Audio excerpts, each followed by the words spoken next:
Good afternoon, everyone. My name is Rebecca Saltzbaugh, and I am with the Christopher and Dana Reeve Foundation's Peer and Family Support Program.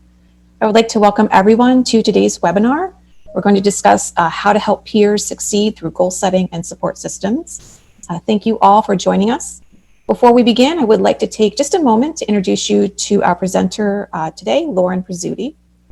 Lauren is the founder of River Oaks Psychology, which is located in Michigan. She is a licensed psychotherapist, disability activist, speaker, educator, and community leader. Diagnosed with muscular dystrophy at age 2, Lauren has been using a power wheelchair since she was 5 years old. Her firsthand experiences revealed that traditional mental health professionals rarely have a lifetime of knowledge and experience to work effectively with and truly connect deeply with those who are impacted by medical conditions, chronic illnesses, and disabilities. Lauren's training and knowledge of empowerment, inclusion, resiliency, mental health, ableism, disability, and other related topics have motivated her to become a global change agent. Lauren holds a bachelor's degree in sociology from Central Michigan University and 3 graduate degrees from Grand Valley State University, a Master of Education, an Educational Specialist degree, and a Master of Social Work. She's worked extensively with people of all ages in a variety of settings, including in educational facilities, public agencies, and nonprofits. Combining her multidisciplinary expertise in sociology, education, and social work, Lauren operates as a professional grounded in theories of self-development and empowerment. Lauren has provided us with some great handouts to accompany today's webinar, and you can find them, a link to them, at the very top of our webinar's chat feature. I will also be sending links to the handouts and to a recording of today's webinar to everyone who attends today via email, and that should be going out in the next few days. We do have closed captioning available for today's webinar. If you'd like to access that, you can click on the closed caption button at the bottom of your screen. At the end of today's webinar, we will have some time for questions and answers, and we'll let you know how to ask a question if you'd like to do so at that time. And with that, I will turn the webinar over to Lauren Presutti. Thank you so much, Rebecca. I'm really honored to be partnering with the Christopher and Dana Reeve Foundation to talk with you all today about goal setting, staying on track to achieve our goals, using support systems along the way, and most importantly, how you can teach this information to your peers. All of you play such a vital role in the peer and family support program, and I'm really glad that you're joining us today. So our outline for today will look like this. First, we're going to talk a little bit about why goals are so important. Then we'll have some reflective questions. I'll dive into strategies for goal attainment, so how we can really be successful in reaching our goals. Then we're going to talk about the importance of using support systems, because using support systems can be such a vital part of the goal attainment process. Then we'll have some final thoughts and definitely room for questions. We have a lot to cover today, so we're just going to dive in. So let's start by talking about why goals are so important. I like to think about goals being important because they give you directions in life. It's almost like having a roadmap in front of you, right? We all like our roadmaps. We may have GPS on our cell phones. Instead of driving around aimlessly, having a roadmap or a GPS system is going to help us feel more focused. We're going to have more clarity, we're going to know exactly where we're going, and you're probably going to be more motivated and energized to start driving, to start on that destination journey, because you know exactly where you're going and what your destination is. For people with and without disabilities, having this type of clarity and motivation on where you're headed is really helpful because it allows you to stay on track. On the other hand, if you don't have clarity on where you're going, if you feel confused, you don't have a roadmap, you're kind of just maybe driving around in circles a little bit, you're probably going to end up feeling a little lost. And anytime that we feel lost, we're probably going to be more likely to feel frustrated and to feel like we don't have a strong sense of purpose. So stop for a moment and just think about any time in your life when you might have been exploring a whole new territory or working on a project, but didn't have any idea of what the outcome would be or where you were heading. You probably experienced some feelings of confusion. You may have been frustrated, and that may have served as a real barrier to making progress. Or, as another example, sometimes we feel like we're on autopilot. If you've ever felt like you're just going through the motions of life, you know what I mean. Being on autopilot or just following our daily routines, but not really feeling passionate about anything that we're doing, not really having a great sense of purpose, that might make us feel really inadequate. And having a sense of inadequacy or feeling unfulfilled, that usually can lead to feelings like depression or boredom or helplessness. And that's what we want to avoid. So when we stop this pattern of autopilot, and we stop and we really think about what goals we want to be setting, and we think about where we want to be a month from now or a year from now, or even in the next 5 years, you're able to break out of that autopilot and start living a life that you create for yourself instead of letting others tell you what to do, or instead of wandering around through life aimlessly. Setting goals allows you to take proactive attention, to take charge, and to think about what you really want for yourself. I also like to think about setting goals as being so important because it can elicit feelings of excitement and motivation within you that can help you better understand yourself. And that can help you enhance your sense of identity and purpose. Because the goals that you personally create should be representations of your internal desires, right? That makes sense. We want to be setting goals that are truly authentic to us, representations of what we have going on inside of us, our dreams and our visions for ourselves. So when we create those tangible goals, it's helping us create a life that involves effort being spent on the things that matter most to us. So our goals should always be reflections of what matters most to us. Now, how can we connect this to the mentor program? So when we think about these types of ideas for peers in the mentor program, we have to recognize how important this is for individuals in the early stages of recovery after being diagnosed with paralysis. During that time, when you're first diagnosed, there is so much rehabilitation, medical appointments, physical or occupational therapy, and other necessities that bring on such a huge period of adjustment for the person. And the same can be said about their caregivers and their family members who are also adjusting to these really big changes. And everybody is probably creating goals that focus on the physical body and how the individual with paralysis is going to adapt their body or their lifestyle to accomplish daily living activities, such as, getting dressed in the morning, going about their day, having accessible transportation, all of these things. And that's really valid and that's really important. But I want to encourage you today to think about how it's also important to think about the bigger goals that don't have quite as much to do with the physical body, but have more to do with the mind and your internal desires. For example, aside from physical recovery, what else does the person want to accomplish within the next year or the coming years? If they were in college or the middle of becoming injured, if they were in college in the middle of becoming injured or being diagnosed with paralysis, is there a goal to return to school? Do they want to return to school? Or I think about, if the person was working at a company in the middle of becoming injured or being diagnosed with paralysis, how might they create a plan to return to work? Or do they need to alter their employment goals depending on the type of work that they did previously? And I think about, recreation. What needs to happen for the individual to still be involved in recreation activities that they enjoy? How might that need to be adapted? If someone is a parent, how might their parenting responsibilities change?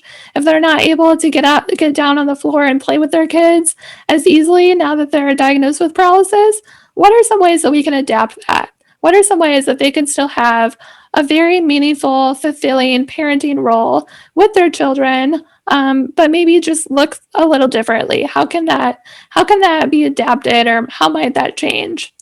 In the big picture of life, we're trying to look at, what were the dreams that they held for their life previously, and how might those dreams be adapted or changed now with the diagnosis of paralysis? And like I said, the same is true for caregivers or family members. So, how have their goals or their life dreams been impacted by the injury or the disease that left their loved one paralyzed? Paralysis has such an enormous impact on not only the person living with paralysis, but also on the entire family, their entire support system. So, we have to include family members when we think about these subjects. And like I said, if we find ourselves, whether it's for the individual with paralysis or their family members or caregivers, if we find ourselves obsessively focusing on the physical rehab, we may experience the negative impacts of like tunnel vision, having that narrow vision, that narrow thinking, or making our lives entirely about physical recovery. Now, of course, physical recovery is certainly important. It's totally important. It's valid, of course. But if that's the only thing that we focus on, if we're neglecting other areas of our lives, like our community involvement, our educational goals, our career goals, our personal interests, our hobbies, our aspirations, and our potential for making a difference in the world, that's probably going to lead to some negative outcomes because the disability will become the person's life. And we don't want that to happen. We want to acknowledge the disability, we want to acknowledge the paralysis, and do everything that we can for rehabilitation. But most importantly, we also have to think about the personal aspirations and the ability to make a difference in the world, because that is a big part of what makes people feel fulfilled. It's a big part of what makes people feel like they have purpose. And that's what we want to be possible for individuals living with paralysis and their caregivers. We want them to know that they are more than their paralysis. So, what are their aspirations beyond the disability? So reflective questions can be a really good starting point. So we're going to talk about, several tips and strategies, like I mentioned, for creating goals and sticking to goals. But first, I think it's important to acknowledge that sometimes the best way to create new goals is to carefully assess what we're already doing in our lives and whether what we are already doing aligns with our values, beliefs, and passions. Because leading a life of fulfillment and empowerment requires so much intentional reflection and soul searching. So much of that feeling of being fulfilled comes from really being intentional about reflecting on what we're experiencing and what's going on inside of us. So let's talk about some of the questions that people may want to ask themselves to evaluate what they're currently doing. And I'm going to talk about this exercise specifically because this totally relates to when you're talking with your peers. You can facilitate these questions of reflection with your peers. And this is especially relevant for someone that is feeling stuck or feeling like they're not really sure what motivates them anymore to do the things that they're doing. As mentors, all of you have an enormous impact on your peers. So if you suggest that it might be a good idea to talk through some of these questions, your peers may be more likely to open up to you as they reflect on what they are currently doing, why they're doing it, and if their efforts are aligned with their beliefs and values. So the first question here is, what am I doing? So it seems a bit obvious or a bit simple, but really just taking that moment to write down or to talk about, what are the main things that you're working on right now? So these are just some examples of a general goal that someone might have. They might say, I'm trying to eat healthier. I'm working on a college degree. I'm looking for a new job right now, or I'm really trying to meet new people. I'm trying to write a children's book about my story, or I'm trying to find a volunteer opportunity. These are the things that may look like goals in a person's life. So what are they doing? So now the next question, there's 3 questions. What are we doing? Why are we doing it? And does it align with our beliefs and values? So once we've answered what are we doing, now it's time to dig a little deeper into the second question here, which is, why am I doing this? So this is where you have to dig a little deeper and look at the underlying motivation. So what is motivating you to do this? So I'm trying to eat healthier because it'll help me manage stress and I want to lessen my anxiety. That makes sense. Or I'm working on a college degree so that I can become a teacher, and a degree is obviously necessary for that. Or, I'm trying to meet new people so that I can feel less isolated. or I'm trying to find a volunteer opportunity so that I can contribute to my community. And all of these examples are included in the handouts provided to you. So you'll have these to take away with you and to think about how people find underlying motivating factors for the things that they're doing. And finally, that third question, does this align with my beliefs and values? So, for example, I'm trying to eat healthier and manage stress so that I can lessen my anxiety. But what's the belief and the value? The value is health and wellness is very important to me. That's something that I value, it's important. So, that makes sense. And that would be a very logical sequence of thoughts, trying to find the motivation for it, and then also making sure that it aligns with your beliefs and values. Another example, I'm working on a college degree so that I can become a teacher, probably because becoming a teacher has always been my dream. That would be a logical answer. If the person instead said something like, it just feels like everyone wanted me to be a teacher. I'm not even sure it's something that I value. I don't really even know if it's what I want to do. That might be a good conversation starter to think about. Is that the most appropriate goal for you? Is there something else that you could be doing that would be a better goal that would lead you to more fulfillment and more happiness? Other examples might be I'm looking for a new job so that I can be happier with my employment. It's really important to me to have a positive work environment. So that's the motivating factor. That's my belief. I think it's a value to me. Or I'm trying to meet new people so I can feel less isolated. I care a lot about relationships. I'm trying to write a book so that I can share my story. Speaking out about my experiences is really important to me. That makes a lot of sense. I'm trying to find a volunteer opportunity so that I can contribute to my community. So, does that align with my beliefs and values? Yes, absolutely, because I value my community involvement and giving back to others. So, these are just some really good questions. Again, they're in the handouts and they can just be a good conversation starter to get people thinking about what they're doing, why they're doing it, and if it really aligns with their beliefs and values. So, this is a really important consideration. What happens if your peers realize that their beliefs and values are not connected to what they're doing? So, I know that might be a concern because we think about these conversations and sometimes it can be really tough. What if they realize they're missing something in their life? What if they realize that something needs to change? Remind peers that it's okay. Absolutely. There are so many times in our lives when we may need to reevaluate what we're doing and how we are spending our time. Our passions can ebb and flow all the time, and it's okay to adjust what we're doing in our lives. People with paralysis, as well as caregivers and loved ones, know probably better than anyone that adjustment and adaptation in life is really critical.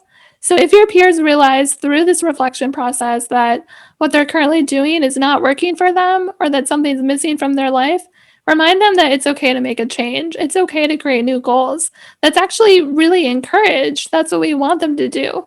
We don't want people to be stuck in, a merry-go-round of working on something that doesn't even bring them any fulfillment. That would just feel probably very stressful over time. So it's okay to adjust what we're working on. Also, encourage peers to be open to that change. So if your peers realize that they need to change their goals, remember that that's okay because being open to that process is going to be better fulfillment in the long run. So, similar to remind peers that it's okay, I just included this here to really emphasize with your peers that being open minded is going to be critical. It's important to talk about the process of goal attainment with your peers as a process that brings them closer to a life that is going to serve them better. It doesn't mean that they failed at anything. Absolutely not. It doesn't mean that they're letting other people down. It does not mean failure in the least. It doesn't mean that they gave up on anything. It just means that they're taking responsibility for changing something in their life that isn't working well. They're creating another opportunity to thrive in a different way. You may also want to suggest taking time to redefine next steps. So anytime that we make a change in our life, it's important to take some time to think about our new goals and create a plan before jumping in aimlessly. Remember earlier we talked about having goals as being really important in life because they serve as a roadmap or a GPS system. It gives you direction. Well, we can't create that roadmap without spending time and attention on it.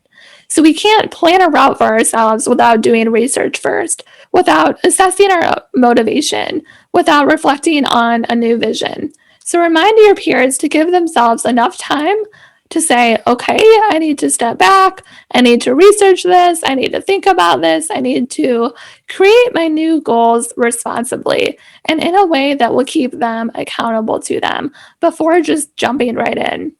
And you can facilitate this by checking in with your peers, asking them what information they've been looking into, showing curiosity, showing empathy, actively listening to their thoughts and feelings, encouraging their aspirations, and probably most importantly, affirming their ability to succeed in their new goals. Most of the time, creating a new life goal is really scary, no matter how big or small it is.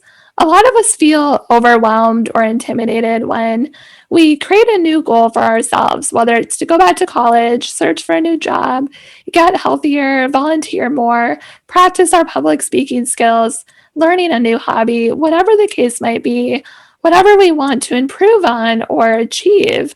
It can be scary. It can be overwhelming for anyone because of the fear of failure or the fear of the work that it's going to take to achieve that goal. So remind your peers that you're there to support them and you're going to be there for them as they take these next steps, and encourage them to update you along the way so that you're there for them through that process. Okay, so jumping into some strategies for goal attainment. These are really important strategies that you can share with your peers, but you may also want to reflect on if you've used these strategies or how you have interacted with the process of achieving goals in your own life. So start with the right mindset. Of course, starting with the right mindset is so important. The conversations that we have with ourselves are a direct reflection of our mindset. If we're telling ourselves, I'm not good enough, I'm not smart enough, I'm not prepared enough to achieve these goals, our thoughts will create our reality and our mindset will hold us back from success. So it's critical to identify any negative self-talk that we may have and challenge those negative thoughts to become more positive. I know it sounds really cliche, but just telling yourself, I can do this or I got this really works. So try to have open, honest conversations with your peers to identify how they may be feeling. What is their mindset like? Are they feeling confident or insecure about achieving their goals? How might you encourage them to feel more capable? Sometimes providing reassurance and encouragement can be as simple as pointing out the strengths that other people have. So pointing out the strengths that your peers have and reminding them of the skills that they possess. Your peers likely value what you have to say, especially your opinions of them and their abilities.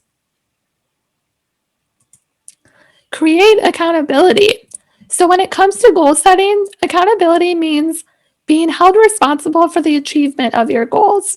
And I know the word accountability sometimes has a negative connotation because we've sometimes have heard that word in the past where it might have implied blame or judgment.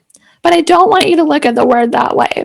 I want you to think of accountability as a way of tracking success. Because when you think of accountability as a way of tracking success, you're creating a sense of ownership and pride that often leads to greater fulfillment and greater success in reaching your goals. For many people, it's important to feel accountable to someone other than yourself. And sometimes you can create that accountability through social support. And we'll talk about using support systems a little more in depth soon. But for creating accountability, ask your peers what they need to do to hold themselves accountable. So do they need to set reminders on their phone? Do they need to have their loved ones check in with them on the progress that they're making toward their goal? Do they need a support network of people trying to accomplish the same thing? Encourage your peers to really think honestly about what is going to help them maintain accountability for progress. So you can simply ask, what helps you feel more accountable? What needs to happen for you to stay on track? Break large goals down into small steps. This is a really good tip. We've talked about it in different ways in the past. I'm sure that you've heard this one before, but it's really important to just refresh ourselves on. The big advantage of breaking down goals into smaller tasks is that it creates clear, achievable steps for us to take. When we are faced with a big goal, it feels almost impossible and it feels overwhelming because we don't even know where to start. It just feels like it's going to take so much time, so much work, so much effort, and that may feel like we're frozen. We may feel like we're almost just frozen at the beginning because it's too much to take on. And that feeling of being frozen can spiral into general feelings of lack of motivation, wanting to give up. So the key is to break down our big ambitions into small, easy steps so that completing each individual task seems much more manageable, giving us the confidence and motivation to move forward. So, as mentors, you can share your own stories with your peers about how you have accomplished big things before in your life by breaking them down into small steps. Sometimes people benefit from some positive examples of success to show them that it is possible. It is possible to do that. Even if something seems difficult or overwhelming at first, it can be made easier by breaking it down into more manageable tasks. So try to facilitate some conversations with your peers about what would need to happen to accomplish something big. So you might even say something like, learning a foreign language sounds like a really massive goal, but how would you break that down into smaller pieces? Are there language classes you might want to take, books that you might want to read? Maybe we should make a step by step plan so that you can first learn the basics and then advance from there. So instead of accomplishing language fluency, really just focus on learning the basics, basic vocabulary. So that's just one example of how you would take something that would be a huge goal, like learning a foreign language, and breaking it down into much smaller steps. So keeping our goals in sight is really important. It's important not to lose sight of the big picture. For a lot of us, it can be really easy to forget about our goals or accidentally prioritize the wrong thing because we're just trying to get through day-to-day life. We're just trying to get through days sometimes. So then we get so busy in all the other things that we're doing that we forget about the goals in the back of our mind. So a great strategy for staying focused is to keep it somewhere where you're going to see it. So encourage your peers to keep their goals in sight through any of the following ways.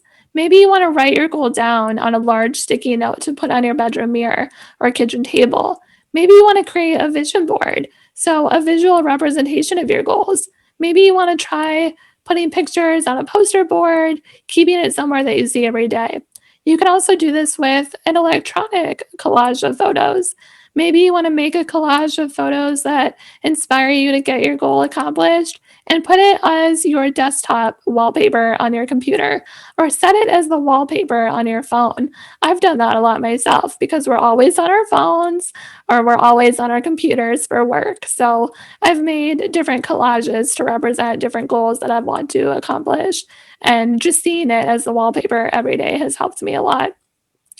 Journaling about goals is another way to keep it in sight. It gives you that time and space to process. Simply writing down each task that we're taking can also help us manifest those things into reality. So get creative. Think about how else you may want to keep your goal in sight. So keeping track of progress, really important. We can do this through a variety of methods. We can do it through a goal tracking worksheet. Many of those are available online, just making check marks on like our list of things to do so that we're tracking what we get accomplished and what more we have to do. Sometimes keeping track of progress can be done in a journal, but sometimes it can be as simple as discussing the progress that you're making with people in your life or any other method of your own. The key is to just find a way to regularly check in on your goal progress and take note of where you are, what you've accomplished, and where you need to go on to the next step. And as mentors, you have this perfect opportunity to do that because you're simply going to be talking with your peers every so often. So when you're interacting with your peers, you can ask them how things are going. What have they accomplished so far? What are they feeling in this process? Do they feel like they're, getting some momentum? Are they finding their rhythm? Are they experiencing some roadblocks? And what are those roadblocks?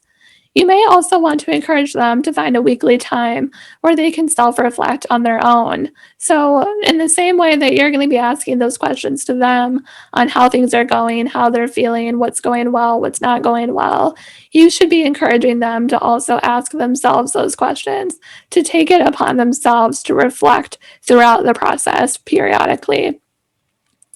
One quick note here, if your peers are really, really struggling with this and you're starting to feel like your role as a mentor is kind of evolving into the role of a therapist or a life coach, be mindful about your boundaries.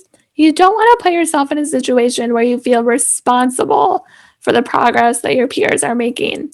So if you end up feeling like the boundaries are becoming a little too blurred, or you feel concerned about how much your peers may be dependent upon you to help them succeed in their goals, don't be afraid to recommend professional resources like counseling or coaching of some sort to give your peers another avenue to get that type of intimate support and that close-knit skill support.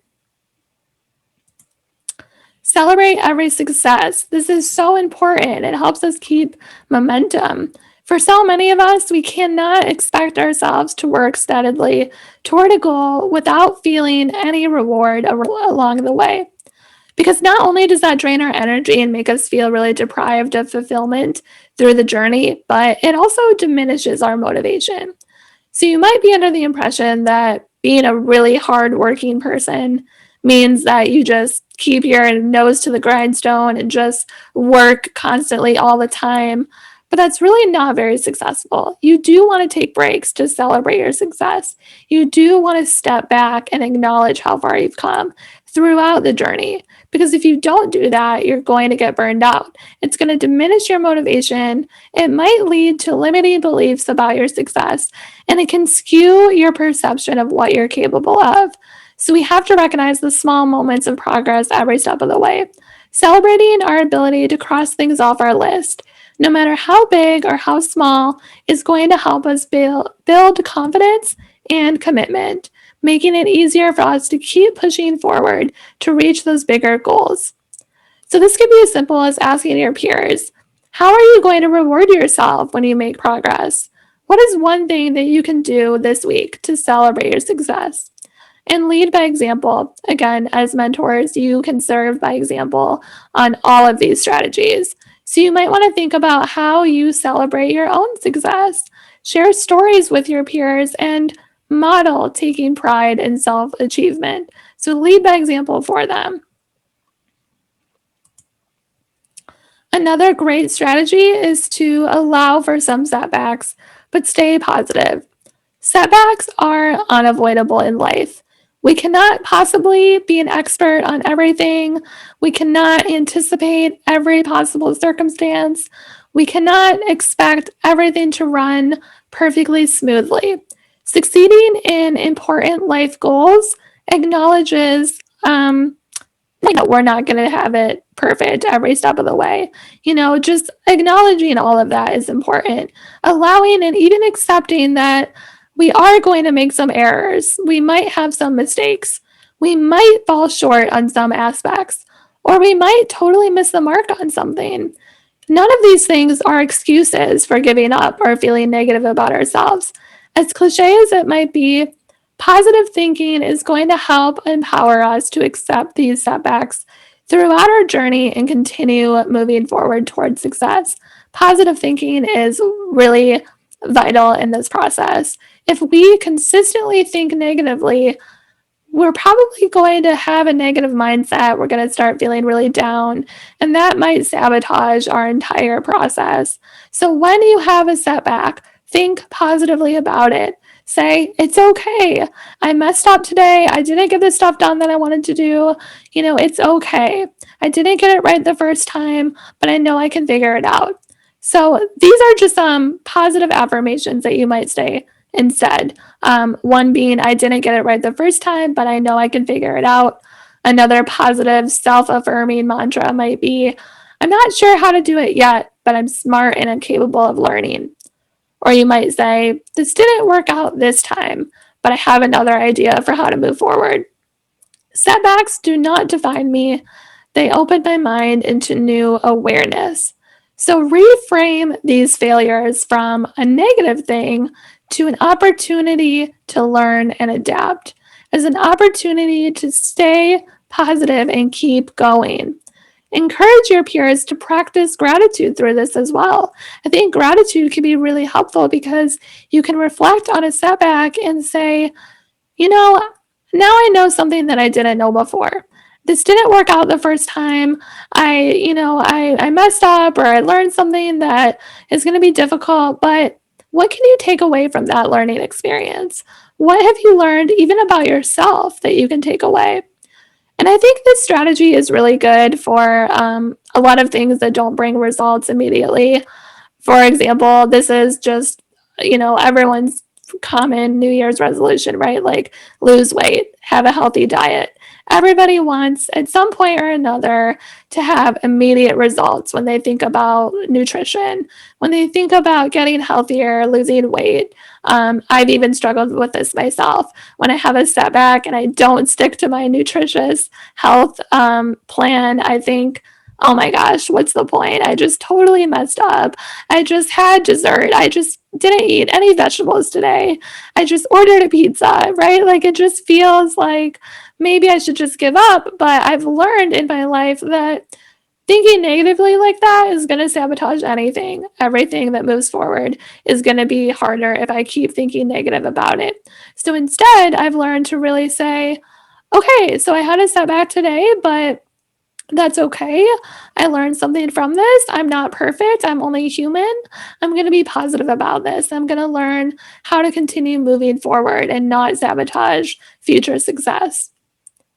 Really similar to accepting these setbacks is to accept some discomfort, right? Like anytime that we're experiencing growth and self improvement, usually it's going to be outside our comfort zone. That's where the magic usually happens, right?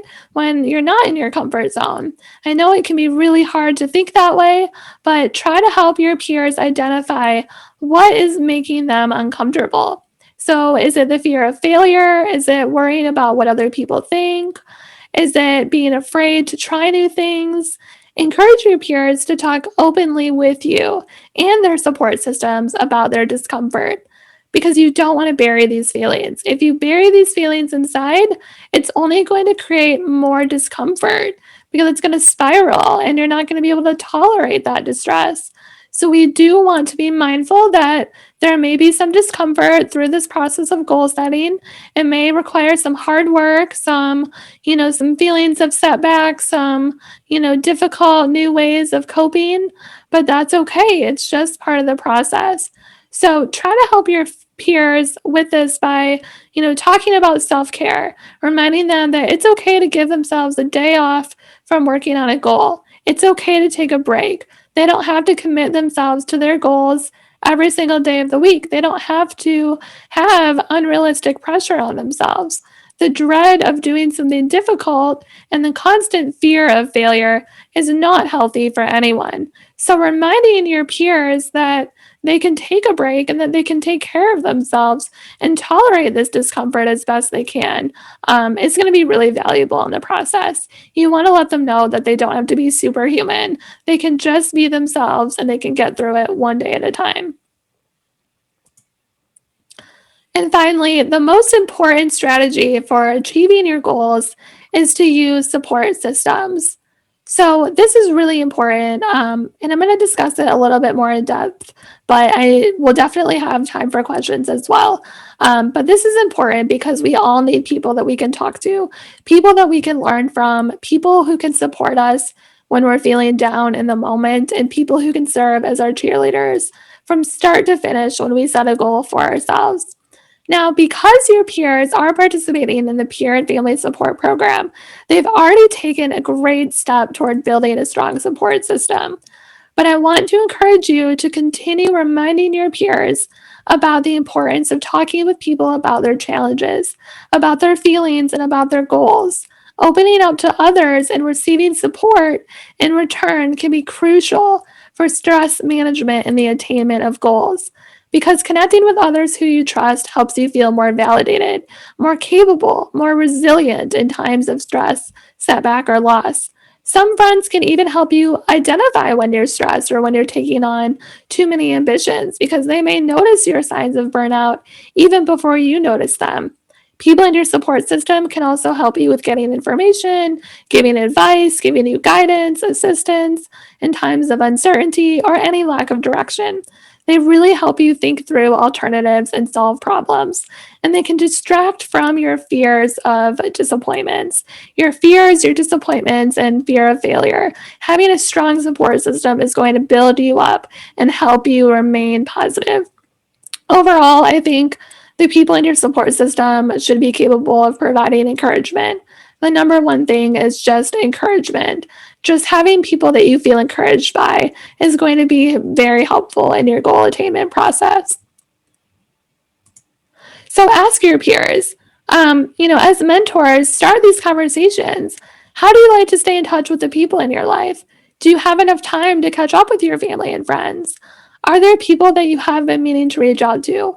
How do you use your support system to help you reach your goals? What kind of support do the people in your life provide you? Again, these questions are going to be in the handout, so don't worry about memorizing them or writing them down. But really, the key takeaway here is to remind your peers that reaching out for help as you're working to achieve your goals keeps the relationships balanced. It lets your friends and loved ones know that they have something that they can help you with. And people generally want to help, they want to be encouragers for you. So it's okay to reach out to them. A few more questions here. Like I said, these are all in the handouts as well. These are just questions that can generate more thoughts and more ability to build support systems. So, does your support system help you maintain accountability? Would it be helpful to keep track with a friend of your progress? Do you celebrate success with your family? How are you going to include your family and loved ones in your success and celebrations for goal progress? Are there other people in your life that are also working to accomplish similar goals? Do you feel like you have enough social support to talk to about your goals? If we think about the strategies that I presented on earlier, a lot of these strategies can involve other people. And that's what these questions are getting at. These questions here are basically taking someone's support system and finding a way to use that support system in the strategies. So the strategies, like I said, for maintaining accountability, keeping track of progress, celebrating success, support systems can play a role in all of those things.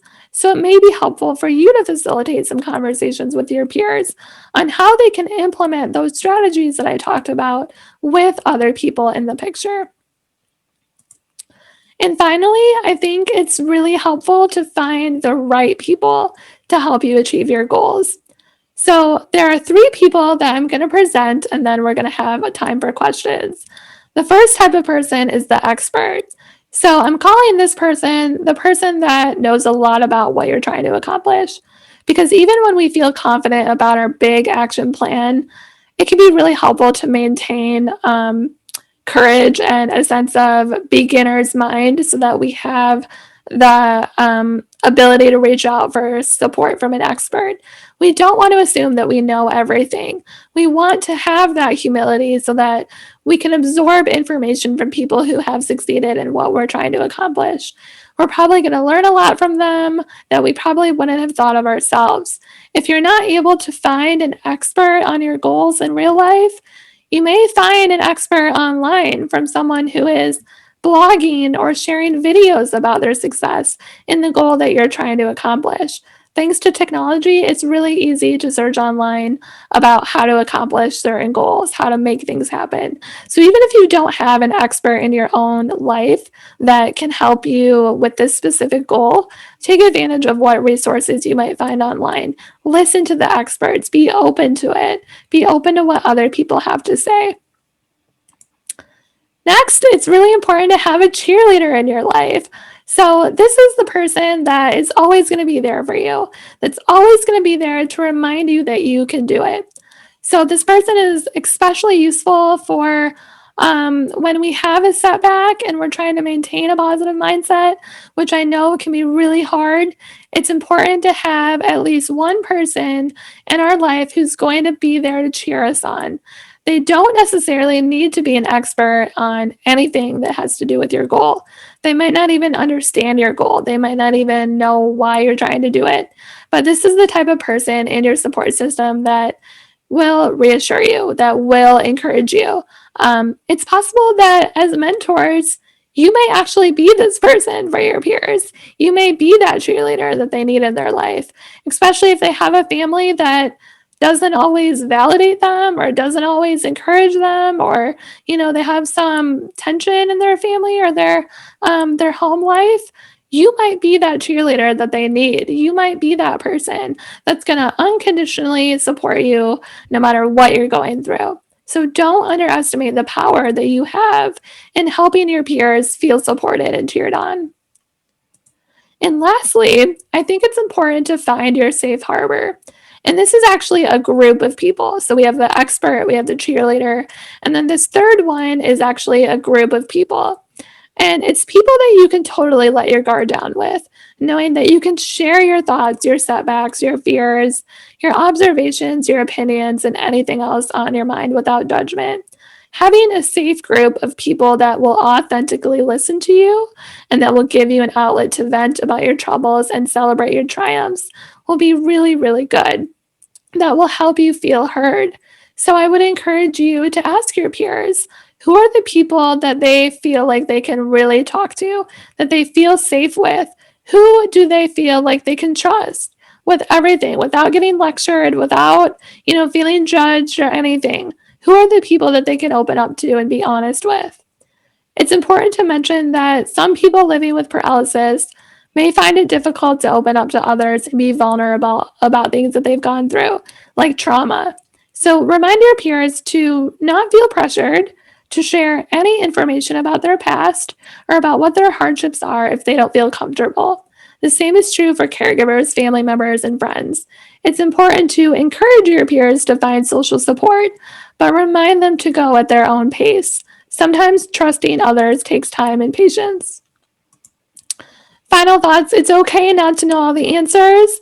Things that you always want to avoid, you want to avoid pressuring peers to make progress, allow them to go at their own pace. Steering peers in a direction that they're not comfortable with. Don't ever do that. Always avoid that. This is their life. They have to do these things on their own. It has to come from their sense of empowerment. You don't want to overemphasize your own success. So always avoid that. Avoid making peers feel inferior. Avoid should statements when setbacks occur. So really be mindful about avoiding statements like, you should have done this or you should have done that. And avoid making comparisons to others. Remember, you are not responsible for the success of your peers, but your job is to be supportive, to be authentic, to be honest with your peers, to be open to accepting their experiences, even if they differ from yours, and to validate their experiences and remember that everyone's journey is unique. And with just a few minutes remaining in the hour, and I'm happy to go over 4 p.m. if there are questions. I have no deadline here. So I just want to kind of open it up to questions now. And hopefully you guys can reflect on some things that you can take away from this. And if anyone has any questions, you can use your raise hand. You can click on that, and we will unmute you so that you can ask Lauren directly. And of course, if anyone would prefer, you can also type your question into the chat, and I'd be happy to read that out to Lauren. Okay, and we do have a question. What has been your greatest setback with your peer outreach? Yeah, so when I've worked with peers, people in my own community that have struggled with goal attainment, I think a setback is people sometimes feel intimidated, and sometimes I don't even have all the answers for them, and so for myself, my setback is always, well, how can I help this person feel motivated? And sometimes we have to dig really deep and think about underlying motivating factors that may not be on the surface.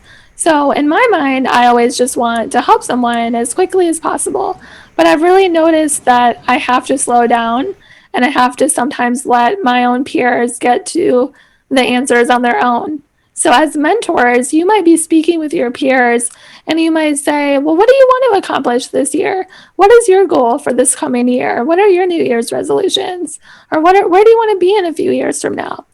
And your peer might say, I don't know.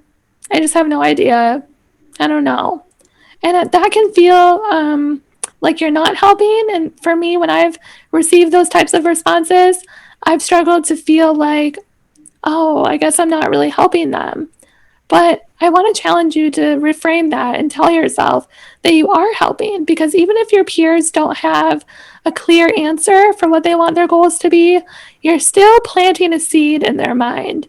You're still generating that brainstorm in their mind. They might not have a clear answer. They might not know what they want to work on, but you've opened the conversation for them. And that's all you can do sometimes. So as mentors, it's okay to not generate a lot of progress, in the conversation. It's okay to just plant the seed. Just be available for your peers. Know that it might take time. Don't think of it as a setback if you're not able to make progress as you're having these conversations. Look at it as still a very valuable conversation, because you're planting that seed for them to continue thinking about this. Okay, I have another question. Has there ever been a time when you have been struggling yourself? Yes, of course. We all struggle.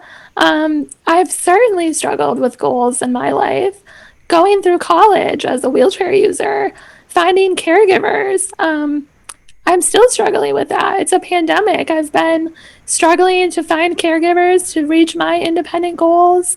When I've struggled with feeling like, I'm not where I want to be in my career. I really want to, take on other things that I just haven't had time for, that maybe I'm not smart enough for, maybe I'm not good enough for. I still get nervous for presentations. I still get nervous for all of these things. And I see in the chat a follow up question is, and what if you don't feel like you can help others? Yeah, that comes up a lot for me. I feel like I'm struggling with my own problems right now. How can I possibly help others? But what I do in those cases is I remind myself that we all have different challenges. And just because I'm struggling with something doesn't mean that I can't help someone else in their struggle. So I tend to practice a lot of self care to separate myself from my work, so that if I'm struggling with something, I take out the time that I need to reflect, to seek support, to process things, to take care of my emotional and mental health so that I can be there for others. And I also remember that when I am helping others in the role of a licensed social worker or psychotherapist, when I am helping others, it's not always my job to solve the problem, but it's my job to help the person solve the problem. So creating that in my mindset has been really helpful for me this year, especially when I first meet with a client and I feel like, oh my goodness, this person is going through so much. I don't have every answer. I do get a little bit of that imposter syndrome, or that feeling of, wow, how am I supposed to help this person if I don't even have the answer? But I remind myself that my job is to help them brainstorm and to work collaboratively. And it's not always on me, it's also on them. So, yes, I am a professional. Yes, I am there to help them. But it's not me doing everything for them. It's me working collaboratively with that person, working as a team. So, as mentors, if you're feeling that way, if you're feeling like, well, I have all these problems, I don't know how I'm possibly going to help my peer with this, I want you to remind yourself that you don't necessarily need to have the answer for your peer, but you are rather a team player. You're a team player with your peer. You're going to collaboratively help them. You're going to collaboratively brainstorm. It doesn't fall completely 100% on you. I hope that makes sense.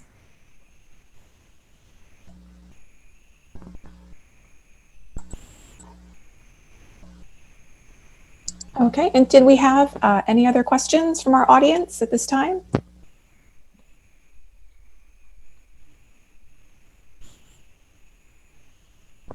Okay, and with that, I just want to thank Lauren so much for presenting on such a great topic today and giving us some fantastic strategies and tips for helping our peers with goal setting, and then also creating some support systems to assist them with that process as well. So thank you so much, Lauren. Of course. Thank you so much. I do hope that it was helpful, and you'll find all of this content in your handouts. But you can always email me anytime, any day, and follow up with any questions that you may think of later. Or if you need some resources, I'll do my best to help.